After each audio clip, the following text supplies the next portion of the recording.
ladies and gentlemen, boys and berries, it's me, MagicBrad, Bradley G here in Fridley, Minnesota, the World Nerve Center and headquarters of Synergy Cafe. Dun, dun, dun. And I've got one of the Hiltons. And it's not Paris, it's Garrett. And he's in the green room right now, and I didn't tell him, but by the way, there's virtual Girl Scout cookies back there if you want to partake in those. And every guest gets a virtual Synergy Cafe coffee mug. And these are not unbreakable. However, you can break them, and then in your imagination, you can put them back together again. That's what's cool about virtual stuff. So let's go get Garrett. I'll be back in a second. Hang on.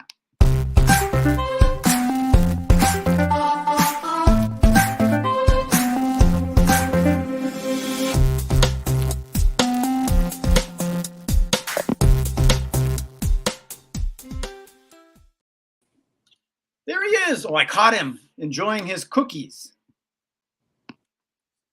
Oh, you got that. You got a different mug than I do. I'm a slave to trends.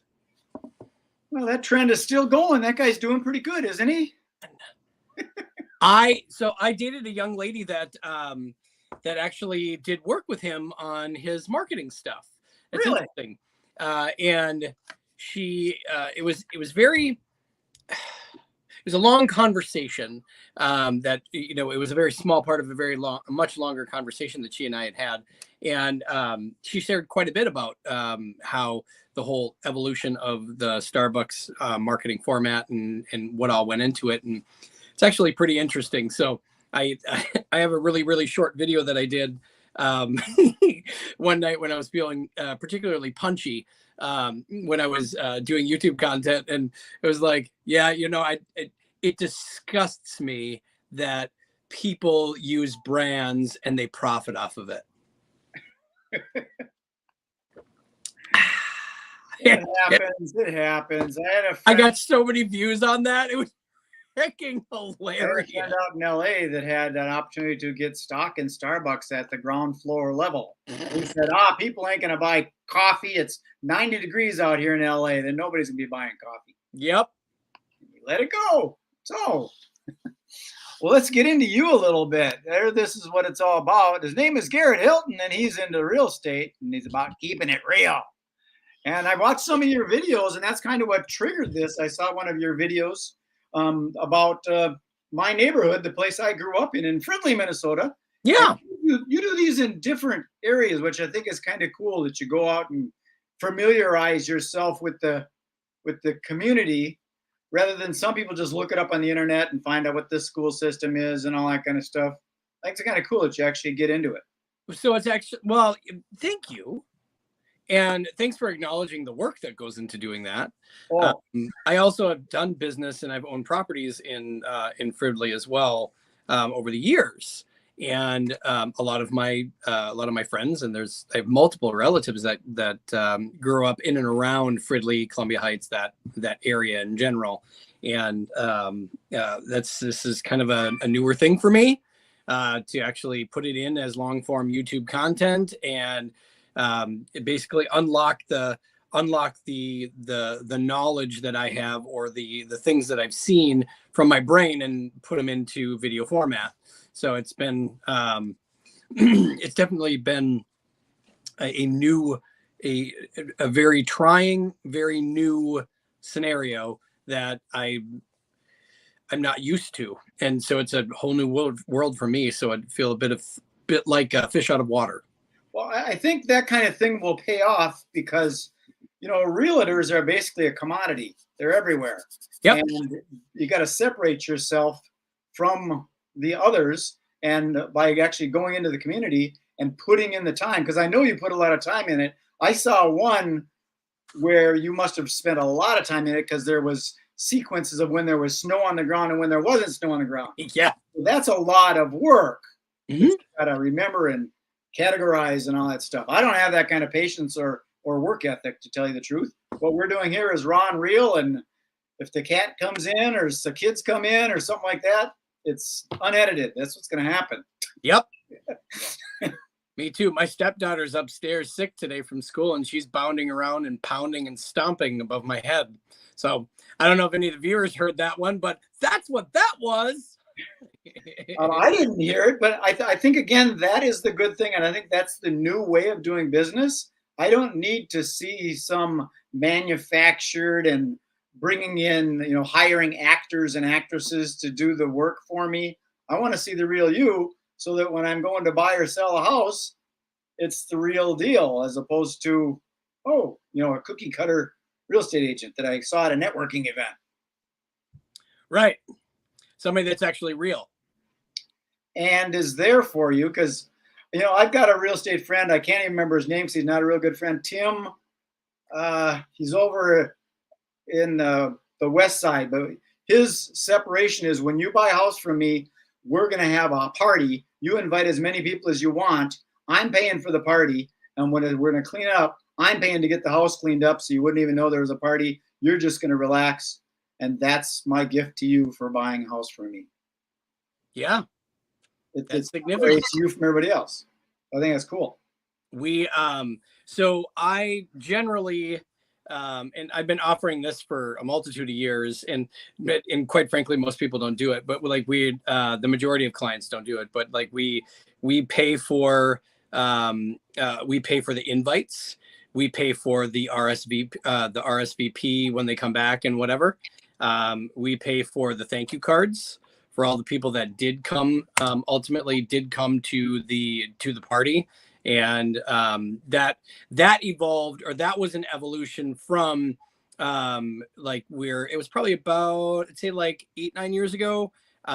It was just something stupid and simple. I was just in the car and driving, and it was just like, why don't I call some millionaire real estate agents and ask what they give for a closing gift?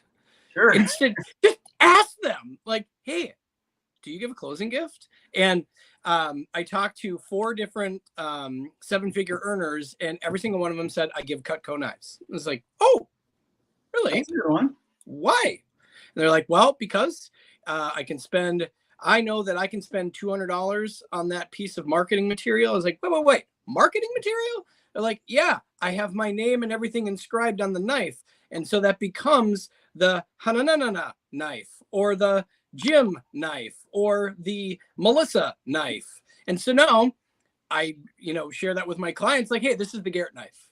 Okay, see? And there you go. And if they buy another home from you, they get the next one in the set. And if they refer somebody to you, they get the next one in the set. And like, you just help them build their set, because a set, like nowadays money, is like, I don't know, it's like $4,500 or $5,500 or something like that. They're pretty darn expensive. They're ridiculously expensive. And I probably, just because it's a commission only sales format, and that's why they sell them that way. And they pimp that out to realtors and say, like, hey, I'm going to be your Cutco rep, and which is kind of cool, because the guy that is my rep, he's in contact with me once per month. That's a great gift. Our realtor gave us a hand painted painting of the house that someone had done, which is kind of nice. But with the knives, and what's that? Kitchen craft pots and pans. That kind of gift, you use it every single day, so it keeps you top of mind. That's cool. Yep. Is this the right way to get a hold of you, Hilton Fam? Hilton Fam, www.hiltonfam.com. Yeah, certainly, absolutely. Otherwise, just my cell phone, because I'm a dude. I just answer the phone. Try to every time, if at all possible. But yeah, Hilton Fam. Well, with my marketing and all that stuff, I've been doing it for a long time, and it's getting to be that you need to be more authentic, because all this chat GPT thing and stuff, it's kind of cool and everything, but it's separating the humans. And I don't think business, especially a big investment like a house, it's got to be a human kind of thing. And how long have you been doing this real estate thing? Collectively 26 years, and I'm at 21 years full time as a real estate agent, or a licensed real estate agent, licensed in Minnesota and Wisconsin. We added on Wisconsin, I think, like 2 years into my career, because I don't know, they wanted to buy something in Wisconsin, and it was just like, really? Okay, well, you're going to buy it like in June. All right, well, I'll go figure that out. And it was like, huh, because Might as well. We're close enough.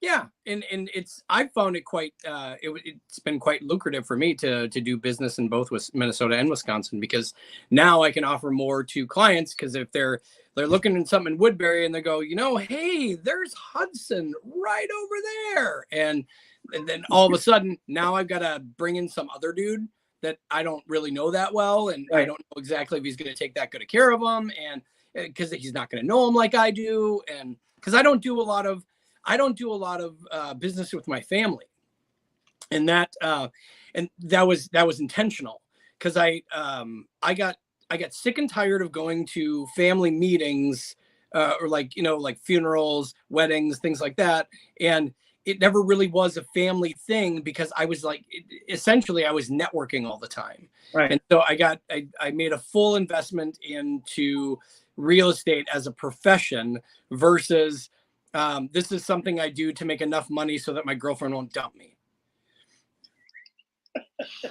So, yeah. Well, I think it's a good idea you work with Wisconsin, because those guys come across the border and they work over here anyway. So yeah, I agree. Absolutely. Well, and the licensure is much the same. It's the contracts are completely different, but it's definitely a different ethos of the way they operate, and like the legal realm of actually what the documentation looks like and stuff. It's worded a little bit differently, and it's quite confusing to somebody who's learned it as a professional real estate agent, like learned it in Minnesota versus Wisconsin. Because then you look at the Wisconsin ones, like, what? Is this a different country? It's just like, no, man. If someone wants to buy or sell a house, you're good for Minnesota and Wisconsin? Yep, absolutely. Okay, cool. I got a couple other questions, and these are the good ones right to it. Is what would you suggest from your point of view that a new home buyer or someone that's just moving and buying another house, what should they be asking you? Like questions like, how good's the roof, and do we need a new driveway? What kind of questions are the really, really important ones? So those are important questions to a buyer sometimes. And most of the time, in my experience, most of the time it's because their dad bought a house in 1986 and he considers himself a real estate expert. And as it relates to that, you can take my advice about that kind of stuff, and generally I will back it up with an appraisal inspection and or a third party inspector, simply because I've flipped over I've flipped 70 plus homes now, which is to some people a lot, but from my perspective, I rub shoulders with guys that do like 30 flips a month. So for me, I just dipped my toe in the water just to learn a little bit about it. Some of the questions that, is that an important question?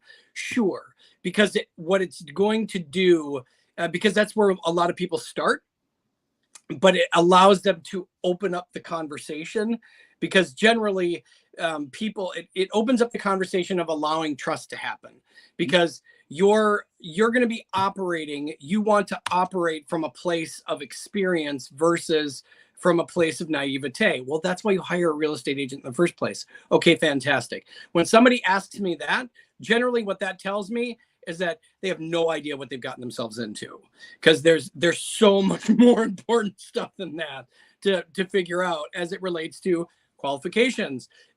Which loan program did I choose? How's it going to affect me on the day-to-day?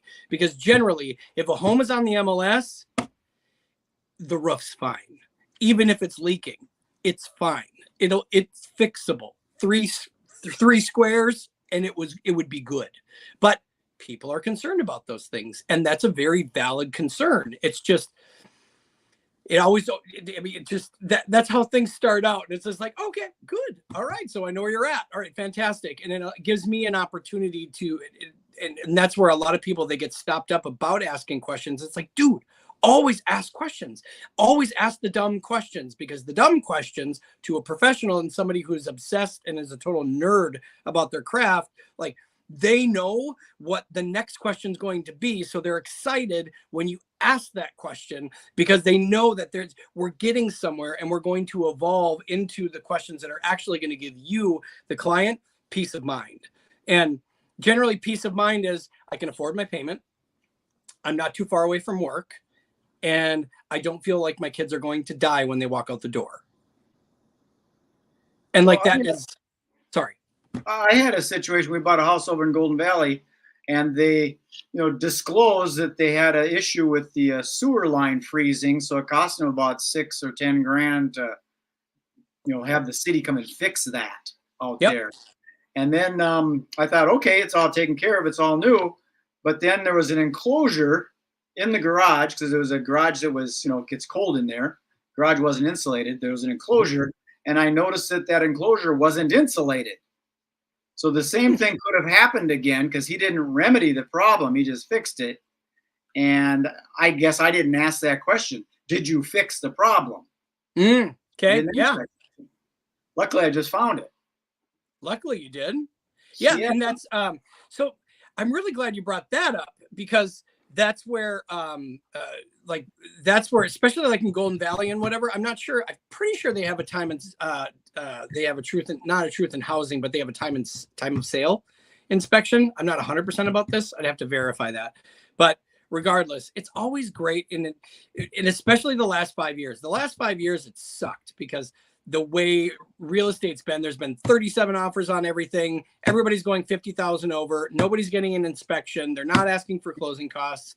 And where the market is right now, this is my favorite time of the year. This is my favorite time of the market because I get to actually get the things that I think are that as the rubber meets the road are actually valuable to a buyer, right? Because everybody, when they're listing their home, especially in the residential retail real estate market, right? They have an agent. That agent is prepping them and showing them how to put lipstick and rouge on a pig, right? Their pig. And there's certain things that aren't necessarily covered up per se, but from the general public, they may look at it like that.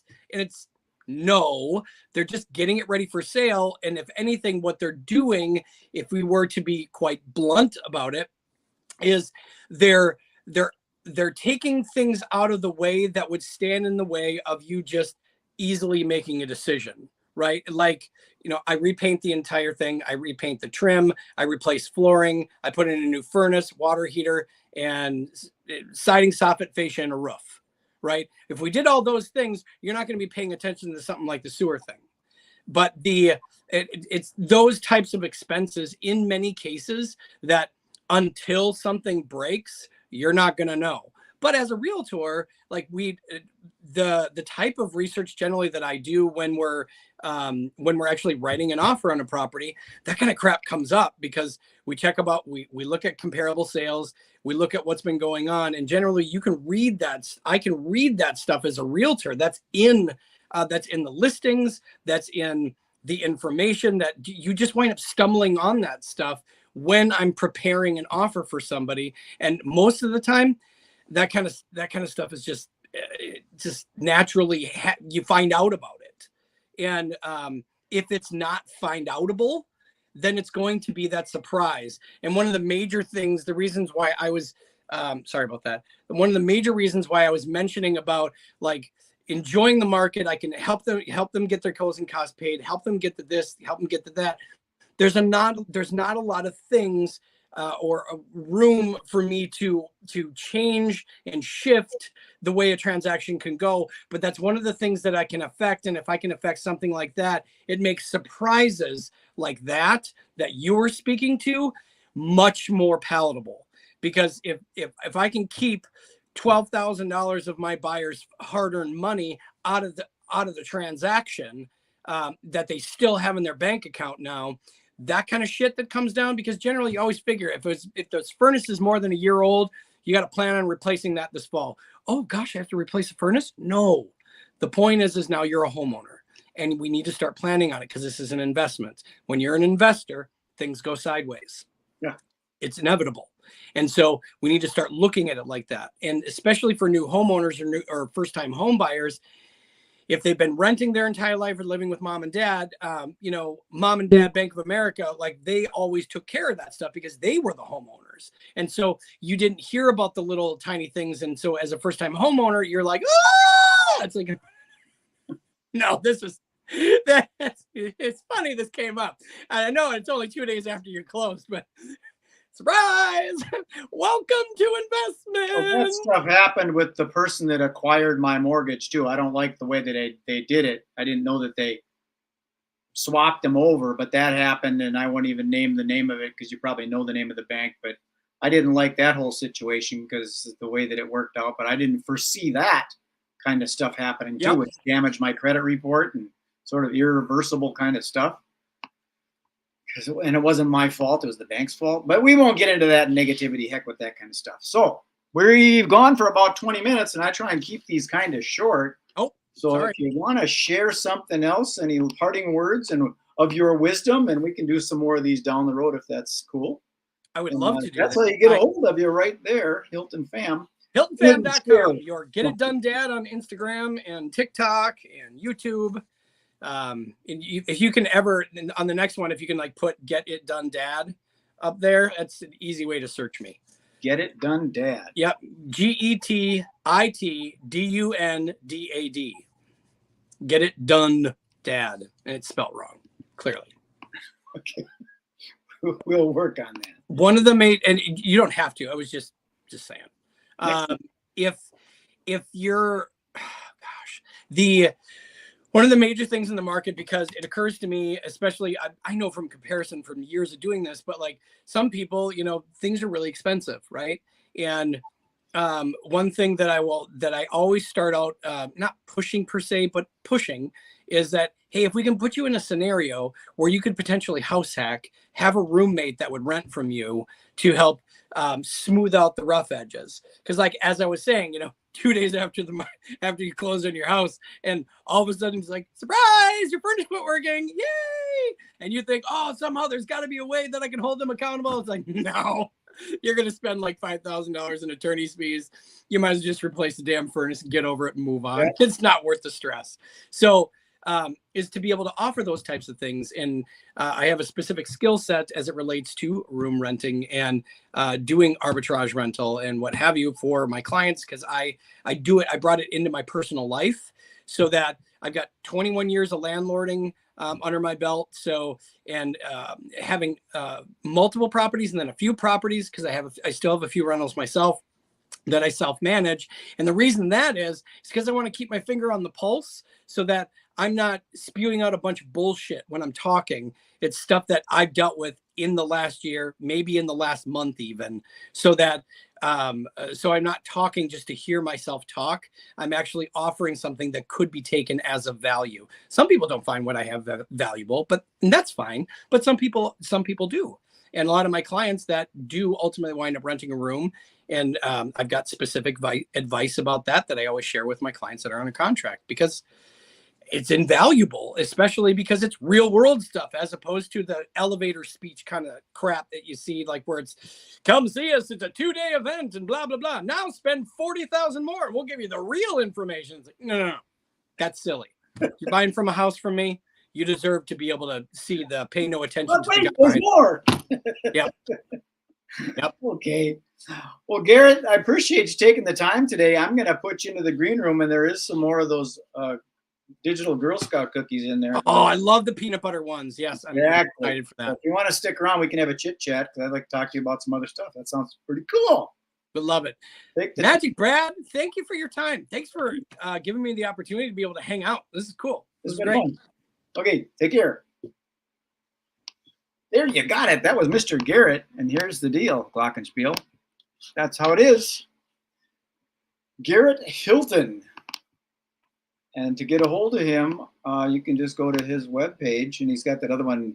I can't remember what it was, but we'll show that next time, and I'll put that in the YouTube channel stuff. So we'll get that out there.